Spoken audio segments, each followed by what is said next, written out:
picaresca en el mejor sentido,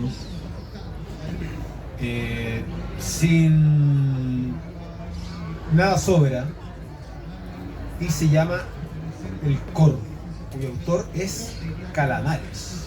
Pero primero, la 14ª Primavera del Libro es organizada por Editoriales de Chile y cuenta con el apoyo del Fondo del Libro y la Lectura Convocatoria 2025 del Ministerio de las Culturas, las Artes y el Patrimonio.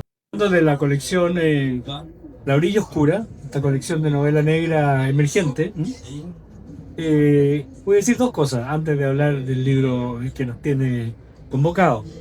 Uno, que el título La Orilla Oscura viene de unos versos, digamos, del infierno del Dante parte 1, y que dicen lo siguiente: antes de llegar a la otra orilla, nos adentramos en un bosque no cruzado por sendero alguno. Su follaje no era verde sino oscuro, sus ramas retorcidas y rugosas, sus frutos solo espinas venenosas. Bueno, ese es un grupo de escritores, ¿no? Los que van con el Dante y se adentran en este lugar que es el infierno. De manera que se llama La Orilla Oscura en homenaje un poco al Dante, ¿no? Por cierto que ese concepto, ¿no? Ese concepto nos parece un concepto interesante para una colección de novela negra. Bueno, los títulos de la colección. El primero título es QAP, Código Interno, de César Tiernay, un escritor chileno. Son todos escritores chilenos que estamos por ahora en la colección, ¿no? César es un autor su especialidad es lo que se llama el crimen real. Él es el bibliotecario de la PDI, ¿no? de la escuela, la ESCIPOL, la escuela de ciencias policiales, ¿no? que forman los futuros detectives. Y César es bibliotecario, ¿no? No es de pistola, digamos. La segunda novela se titula Los tumores asesinos, todo por Pan Editorial, ¿no? Cantó en el stand de Pan, del cual yo soy autor.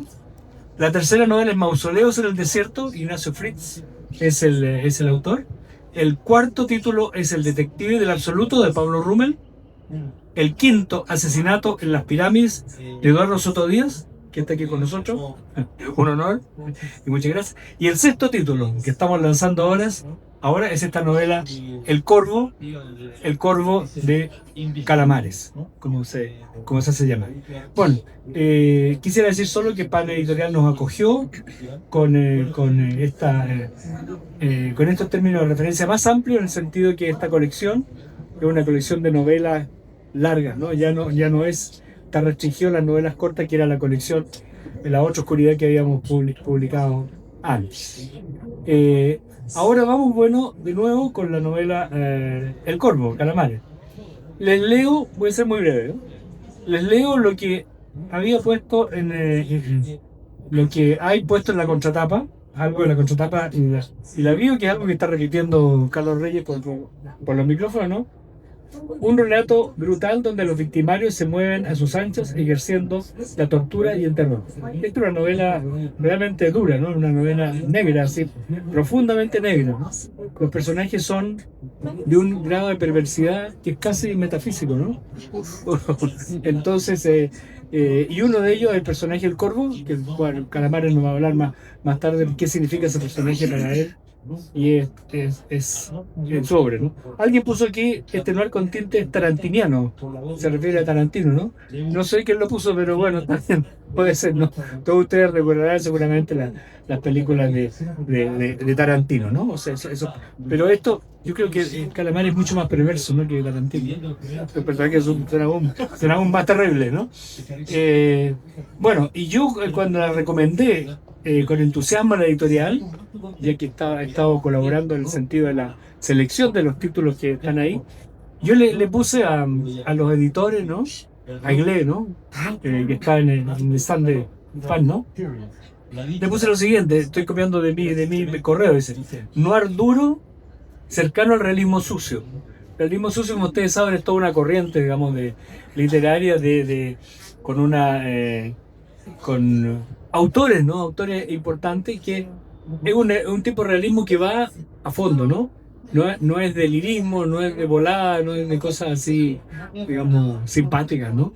Sino que al revés va con mucha fuerza. puse yo un lenguaje violento y procaz, elegantemente estilizado. A mí me gustó eso de que, a pesar de toda esa procacidad que hay ahí, hay una utilización casi musical, ¿no?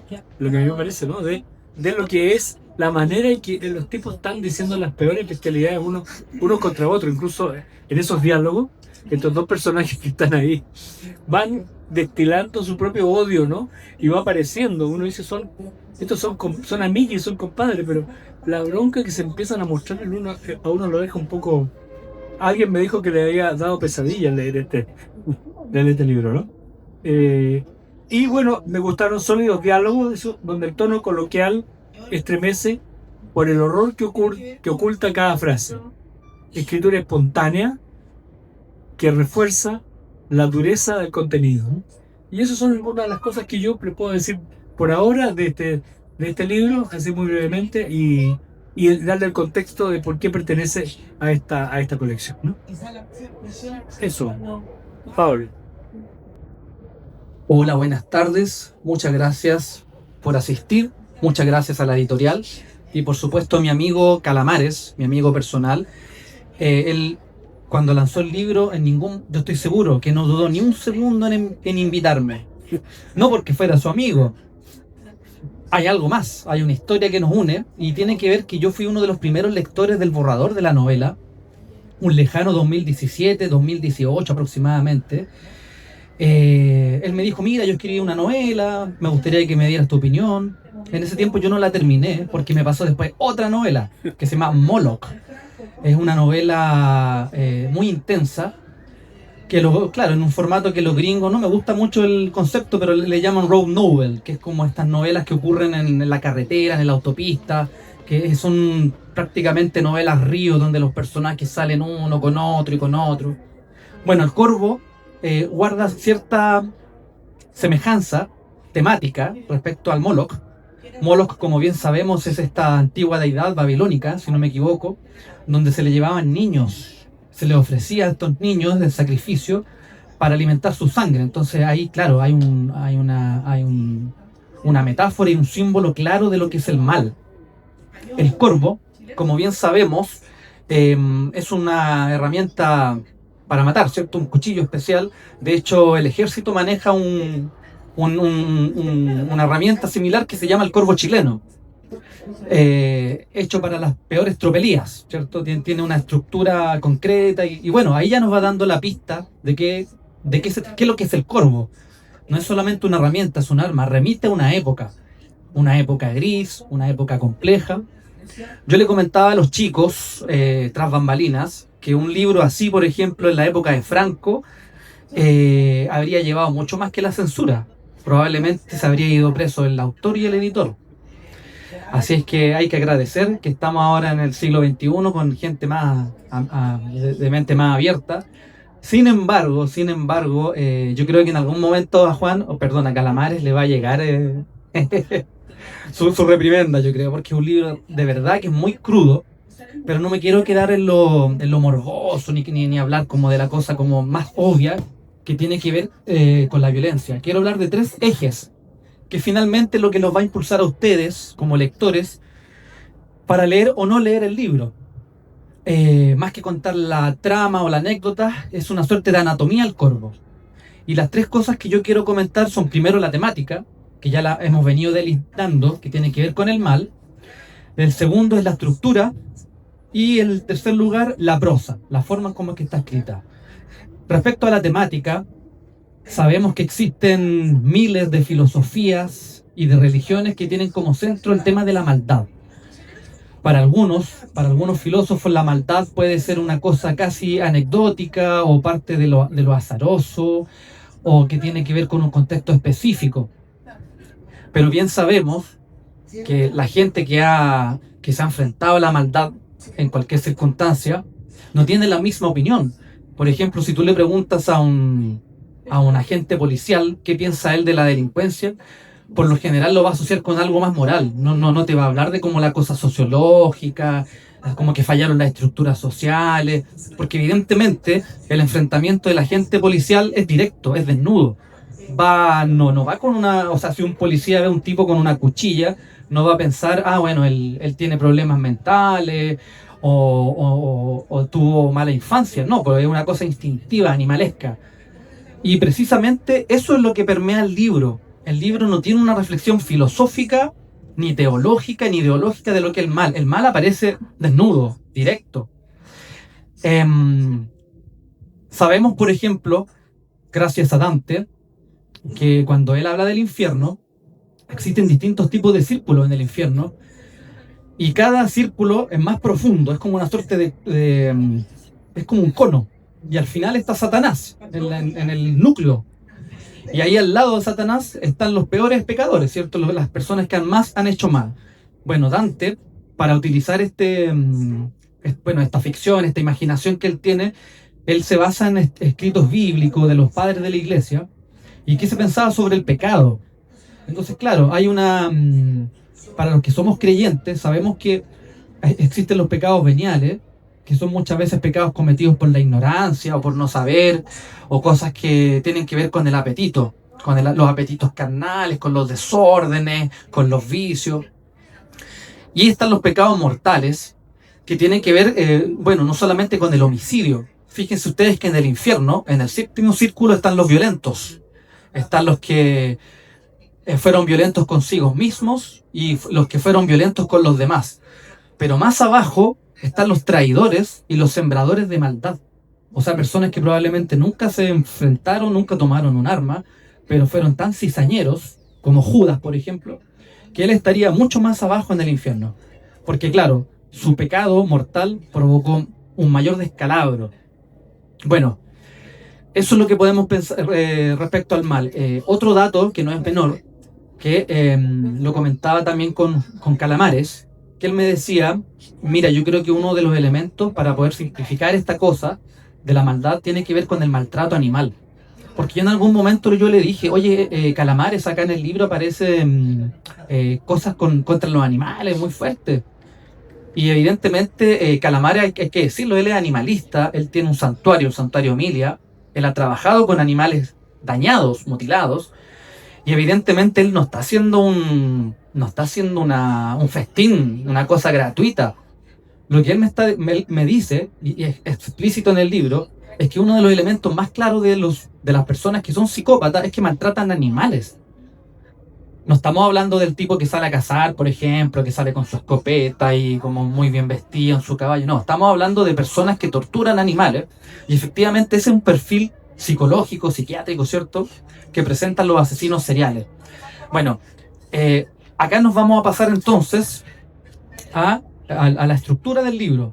El libro, como bien dije, no es un libro río, sino que es son 3 escenas, son 3 momentos del personaje principal, donde lo vamos a ver primero ingresando al mundo del Ampa. La novela parte en una cárcel, y ahí ya desde el primer momento el libro se va estructurando, digamos, como una suerte como de caída, descenso. Se empieza ya como el Dante, abandonando toda esperanza en la prisión, donde ustedes saben que ahí llega la peor gente, salvo las personas inocentes, pero bueno, ese es otro tema. Y a medida que va avanzando el libro, la maldad va creciendo, la violencia es más gratuita, los ambientes son cada vez más sórdidos, más terribles, y vamos viendo cómo aparecen, bueno, esto es importante, el personaje Víctor López, que es finalmente el que le apodan el Corvo. Es una suerte de joven que no tiene un desarrollo no hay un desarrollo en la estructura de creación de personaje, donde lo veamos, por ejemplo, reflexionando, diciendo esto está bien, esto está mal. La novela va de un directo, o sea, la estructura va por ir mostrando una escena tras otra, y mucho diálogo. Hay algo también mucho de la dramaturgia, en el sentido de que se van presentando los escenarios y no hay grandes descripciones, cuando por ejemplo aparece una disco, un lugar donde van a beber estos malhechores, Juan Calamares no se queda pegado describiendo la barra o describiendo, por ejemplo, la noche con sus luces cayendo y la bruma. No, lo que sí es muy llamativa en la prosa, y yo lo asemejo mucho a lo, bueno, no lo carnavalesco, lo de, ¿cómo se llama? Lo del autor español, el esperpento. El esperpento, porque, Del Valle. claro, Valle Inclán. Valle Inclán, exactamente, se me ha ido el autor.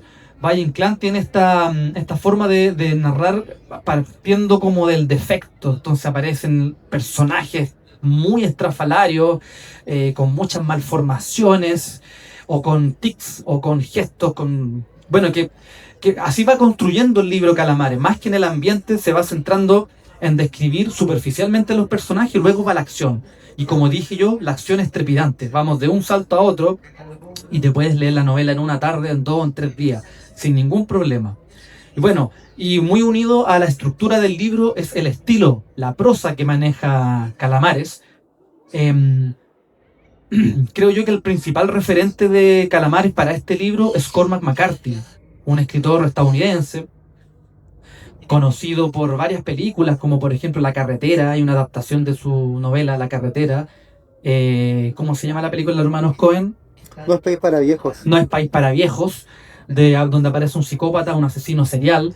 Hay otro libro de Cormac McCarthy que se llama El Hijo de Dios, que también es un tipo... Bueno, aquí tiene que ver mucho también con el tema de la alucinación del fanático religioso. También aparece un personaje que le llaman el cura. ¿Y por qué le dicen el cura? No es porque sea un sacerdote, sino porque él se acerca a estos personajes caídos, y él es como una suerte de redentor. Es como que te voy a liberar, y lo mata. Esa es la clase de personaje. No hay respiro, no hay bondad. Creo yo que como es una novela corta es soportable. Yo no sé si una novela de 1000 páginas, por una carga psíquica, tú puedas lograrlo. De hecho, yo antes de venir a presentar el libro tuve una pesadilla. Es verdad. Soñé que me enfrentaba a unos delincuentes que estaban subiendo de unas micros, bajando. Y yo decía, ¿por qué estoy soñando esta cuestión? Pues claro, el otro día estaba ahí en el velador el libro Calamar. Entonces, deja secuencias patológicas. Así es que hay que tener cuidado con el libro. Si usted se está medicando, no lo lea. Pero si está bien, sí, léalo con toda confianza. En último caso, los responsables son siempre el autor y el editor. Aquí yo no me meto. Así es que eso, pues yo los dejo invitados. De verdad que es un libro muy bueno, para regalar, para atesorar. No lo vean como una cosa morbosa de decir, no, es que este libro es sangriento, por eso me gusta. No, porque hay un mensaje detrás, hay un subtexto. Y como dije yo, tiene que ver mucho con etapas, a pesar de que no se dice de forma explícita, tiene que ver con una historia reciente nuestra, y que ojalá no se repita, y que solamente quede en la ficción. Eso es lo que uno pide. Y eso, muchas gracias. Y los voy a dejar con el autor ahora, con Juan. Vamos a conversar con él y le vamos a dar el pase. Muchas gracias. Muchas gracias. Bueno, no, tengo muy pocas cosas que decir después de las palabras de Pablo y de Bartolomé. Quizás contar un poco de qué va el libro. El Corvo es un agente de la DINA. Él es, como mencionaba bien Pablo, él es una persona bastante poco reflexiva. Es un delincuente que en una determinada situación es reclutado por estos servicios secretos, y después él se vuelve un agente realmente brutal, y comienza a perpetrar los peores crímenes. De hecho, ni siquiera trabaja muy dentro de los cánones de su institución. Él traiciona a su institución. Él frecuenta, bueno, básicamente frecuenta los ambientes que frecuentaba esta gente. Esta novela, como menciona en algún momento Pablo, tiene una reminiscencia a un personaje del autor también que hablaba, que es de Cormac McCarthy, que es efectivamente hijo de Dios. Hijo de Dios es un como lo describe Cormac McCarthy, era un asesino, un bruto, un vulgar hijo de Dios. Y básicamente eso es el Corvo. Entonces, si nosotros tuviéramos que que es hablar de algo, cual digamos que es la connotación del coro, es en un determinado momento nosotros estuvimos en manos de personas así, de brutos así, con una carga de poder insoportable. La novela fue escrita en el año 2017. Ha pasado mucha agua bajo el puente a partir de ese momento. Y yo cuando volví a leer la novela hace poco, me sentí un poco abrumado, efectivamente por el nivel de violencia. Es bastante la violencia que está inscrita en este libro. Como ha pasado tanto tiempo después de que yo la leí, me sentí efectivamente como un lector no como el autor, y logró abrumarme en cierto momento. Efectivamente hay muy pocos razonamientos detrás de los personajes que yo retrato en este libro, pero que tampoco se les puede pedir mucho más. Ahora voy a hablar un poco como lector, ya que la escribí hace tanto tiempo, creo que puedo permitirme ese lujo. Creo que hay una descripción bastante fiel a esos años 80 grises, que yo de alguna manera lo alcancé a percibir. Están estos ambientes de pobreza, están estos ambientes de corrupción, pero a pesar de lo que pueda parecer en una primera instancia, sí hay un breve espacio a la bondad en este libro. Por supuesto que no es la idea acá contar el argumento ni nada por el estilo, pero sí hay un pequeño espacio donde pudiera existir la redención. Y este pequeño espacio en el cual pudiera existir la redención, creo que nos provoca un cierto descanso en esta lectura tan vertiginosa que significó, que es El Corvo. El Corvo pertenece a un universo mayor. Otra novela que publicó la antigua editorial Contracorrientes, que también tiene relación con la editorial PAN, es Moloch, como mencionaba Pablo, y ahí también participa el Corvo. Es decir, que el Corvo, de alguna manera, yo lo veo como una suerte de personaje arquetípico. Es una especie de personaje inmortal que va pasando de universo en universo, básicamente para ejercer el mal. ¿Qué podría decir yo finalmente acerca de qué trata el Corvo? El Corvo trata sobre la gratuidad del mal.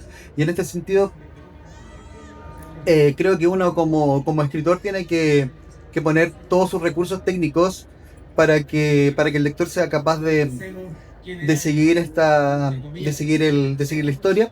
Sin embargo, yo no, en ningún momento al escribir la novela perdí de vista aquello. Esta novela trata sobre la gratuidad del mal. Y el mal se puede aparecer ante nosotros en cualquier momento. Y es algo que siempre está presente. Bueno, básicamente eso tengo que decir. Agradecer también mucho a la editorial y a mis compañeros acá presentes. Y bueno, dar paso a cualquiera que quisiera hacer algún comentario. Muchas gracias. ¿Cuánto tiempo te demoraste en escribir algo? Ignacio, ahí para que escuche. ¿Cuánto tiempo te demoraste en escribirlo? Yo unos 3 meses me demoré en escribir El Corvo. Sin embargo, este proceso fue una constante reescritura, porque en una primera instancia El Corvo tenía 60.000 palabras y quedó reducida a 30.000 palabras. A lo largo de los años iba retomando esta novela y iba viendo de qué manera yo podía mejorarla, y para mí y según mis estándares, la mejor manera de mejorar una novela es podando hasta dejar esa suerte de iceberg, de esa punta del iceberg de la que hablaba Hemingway, y dejar solamente lo importante, y todo lo demás lo puede percibir el autor. Entonces, en este sentido, claro, fue un proceso constante. La escritura en sí fue muy breve, pero luego la poda implica una reflexión mayor. Esa poda fue mucho más pensada. En ese sentido, claro, mi proceso de escritura, de algún momento Bartolomé hablaba de la musicalidad. Bueno, eso es algo que me han mencionado en más de una ocasión. En principio yo también escribo escuchando música, y también soy músico. Por lo tanto, para mí las palabras tienen una musicalidad, y para mí aquello es muy importante. Las palabras van cayendo. En ese sentido también en muchas ocasiones creo que es la música, y eso también es un riesgo, es la música la que está escribiendo el texto. En lugar de mi consciente, es la música la que está haciendo que las palabras se derramen. Luego el proceso intelectual viene en la poda. Eso.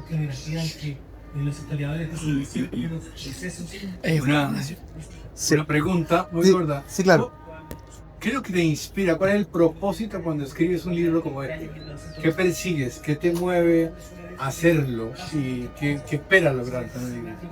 Tengo que ser bastante honesto y tengo que ser bastante honesto en el momento en que yo escribí ese libro.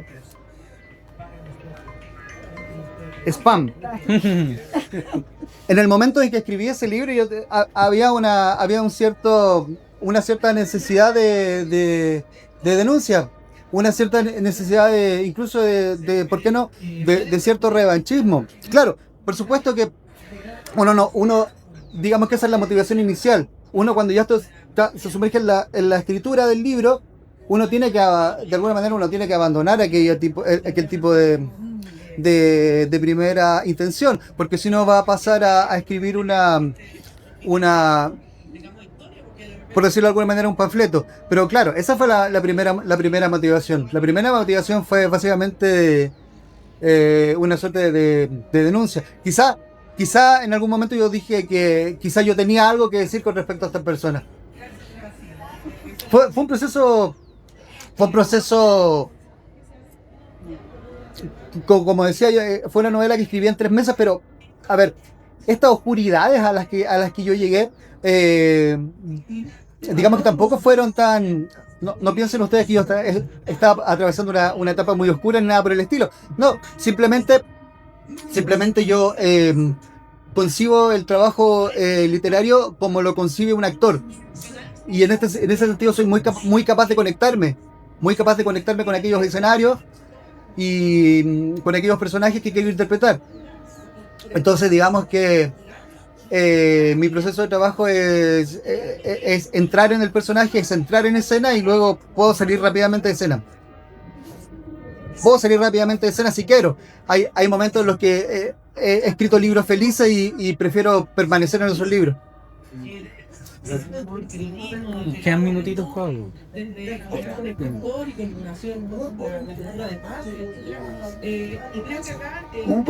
¿Cómo podría definir el concepto de maldad pura? De maldad pura. La única que cuenta. El concepto de maldad pura, quizás nos vamos a salir un poco del marco de esta charla, pero hay un concepto de maldad pura que es más bien metafísico, y es como irrumpir en los elementos de la naturaleza y destrozar los elementos de la naturaleza. En ese sentido, ¿cuál sería la maldad pura? Lograr que las piedras hablen, lograr que las nubes canten. Eso podría ser en algún momento de una cierta metafísica. ¿Quién hablaba de eso? ¿Te acuerdas, Pablo? ¿Sobre? Ese concepto de maldad pura, algo que sale en El retorno de los brujos. Hay una suerte de maldad pura en ese sentido, que tiene que ver con la manipulación de los elementos. Ahora bien, más dentro de lo que nosotros estamos conversando, la maldad pura es la maldad irreflexiva. Es la maldad irreflexiva, es la falta total de conciencia. La falta total de conciencia. Incluso creo que tiene un poco que ver con aquel concepto de la gratuidad del mal, la gratuidad, la total inconsciencia ante aquello que está frente a uno y ante la dignidad que puede haber un ser que esté frente a nosotros, cuando se actúa con total inconsciencia frente a ese ser, incluso con un cierto deleite. Yo creo que ahí está más bien reflejada la maldad pura. Bartolomé Central. Buena pregunta, buena respuesta. Oye, yo tenía otro tema que me llamó la atención, este tema de la maldad con los animales, ¿no? Sí. La tortura de animales. Yo estuve trabajando en un libro que se llama Misterio de Quito, ¿no? Gracias. Que está ambientado durante la colonia, ¿no? Y está la Inquisición metida en el siglo XVIII, ¿no? Y al encontrar información, al revisar, digamos, algunos informes de la propia Inquisición, me encontré con que habían maldad con animales, tortura con animales, y juicios de animales, a los cuales se les acusaba de ser satánicos, demoníacos, ¿no? Por ejemplo, muchos cerdos, Sí. muchas culebras, ¿no? Eran ciertos animales que eran asimilados, por decir así, a esta cuestión satánica. Y se daba esto en el contexto complejo del trabajo de la Inquisición, ¿no? Porque la Inquisición era, el Santo Oficio iba dirigido sobre todo a los españoles, no iba dirigido a los indios, ¿no? No eran los indios los que eran, pero había una zona con los indios. Y eso se relacionaba con los animales también, ¿no? Y aparecen informes realmente de tortura, animales, etcétera, ¿no? Bueno, tú que eres animalista, es como, tienes cierta piedad con los animales, etcétera, ¿no? A ver si puedes abundar por ahí. Sí, sí, bueno, en el libro efectivamente hay algo que yo que escribí de forma muy natural. Cuando estos personajes transitan por su mundo y hacen su fechoría, efectivamente van a aparecer escenas de maltrato animal, pero eso es con natural a este tipo de personas. Es más, en nuestras ciudades los seres, por supuesto que los seres más indefensos van a ser los animales, porque los animales que viven en las calles están en un contexto que les es totalmente ajeno. Las ciudades no fueron diseñadas para ellos. Y en estas ciudades también pululan personajes como estos que nosotros podemos ver en el libro. Entonces es totalmente evidente que van a sufrir la violencia de este tipo de personajes. Como mencionaba también Pablo, bueno, una de las maneras de identificar al psicópata tiene que ver con la llamada triada de McDonald. McDonald es un psiquiatra que entrega unas ciertas directrices para que nosotros podamos identificar a las personas que van a ejercer crueldad en su edad adulta. Y ellas serían lo que se llama el urisma, que es básicamente la incontinencia urinaria, lo cual es muy discutible, pero hay otros dos aspectos que no son para nada discutibles, como son la piromanía, generar incendios de forma intencional, y la maldad contra los animales. Yo diría que más del 90% de los asesinos en serie son personas que han maltratado animales en su infancia. Eso está absolutamente documentado por la ciencia y son por supuesto motivos de alerta a la hora de identificar a personas que vayan a tener este tipo de comportamiento. Eso podríamos profundizar. Hablar un poco. Un placer describir estas cuestiones tan violentas y tan duras con estos personajes tan negros. Bueno, ¿Cuál es tu placer? hay una intención detrás, como hablaba yo de denuncia.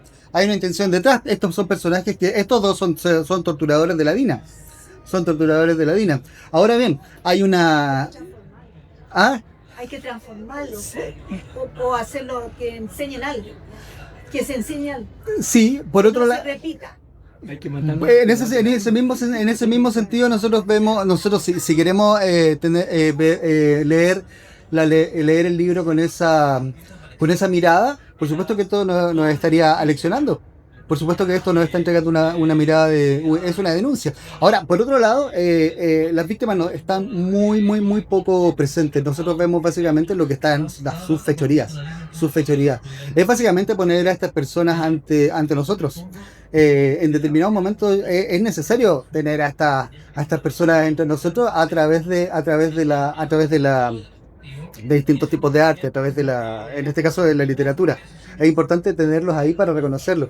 Es una suerte de quizás la mejor forma de enfrentarlos. Es una manera de prepararnos también ante el mal que está allá afuera. Pero bueno.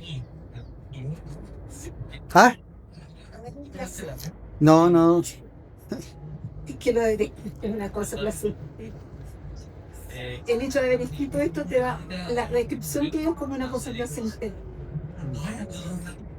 Bueno, por otro lado, los escritores tenemos que sentir una cierta euforia cuando nos enfrentamos a la página. Hay una cierta euforia y que hay que experimentarla, y hay que experimentarla en mi caso al menos con una